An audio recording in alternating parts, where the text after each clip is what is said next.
Pull-ups చేద్దామని అనుకుంటున్నారు కానీ కంగారు పడకండి, ఈరోజు నేర్చుకుందాం. Hey guys, I'm Manoj. This is day 28 of this 44 days challenge.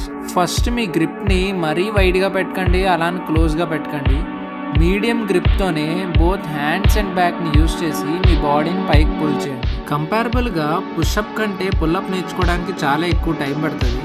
But ఈ ఫాలోయింగ్ స్టెప్ని అలా కంటిన్యూస్గా ఫాలో అయితే మీకు ఈజీగా వచ్చేస్తుంది. ఫస్ట్ మీరు బాక్కి హోల్డ్ అయి ఉండడం కోసం గ్రిప్ స్ట్రెంత్ని ఇంక్రీజ్ చేసుకోవాలి.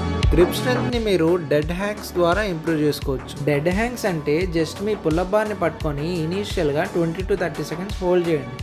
అలా ఇంక్రీజ్ చేసుకున్న కొద్దీ మీ గ్రిప్ స్ట్రెంత్ అనేది ఇంక్రీజ్ అవుతుంది.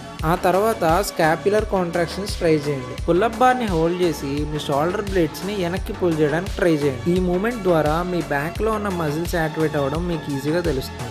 ఇప్పుడు చెప్పిన అన్నిటికన్నా మోస్ట్ ఎఫెక్టివ్ ఏమైనా ఉన్నదంటే అవే నెగిటివ్ పుల్అప్స్. నెగిటివ్ పుల్అప్స్ని మాస్టర్ చేస్తే పుల్అప్స్ అన్నవి ఈజీగా వచ్చేస్తాయి. మీరు జంప్ చేసైనా ఏదైనా సపోర్ట్ తీసుకొనైనా పుల్అప్లో టాప్ పొజిషన్కి రీచ్ అయ్యి అక్కడ హోల్డ్ చేసి స్లోగా కిందకి రావడం వచ్చేస్తే మీకు నెగిటివ్ పుల్అప్ వచ్చేసినట్టే. ఇంకా జిమ్స్లో పుల్అప్స్ నేర్చుకోవడానికి అసిస్టెడ్ పుల్అప్ మిషన్స్ లాంటివి చాలా ఉంటాయి, కానీ మ్యాక్సిమం బాడీ వెయిట్తోనే ట్రైన్ చేయండి. And that's it for today guys. Next ఏ వీడియో చేద్దామో చెప్పండి మరి.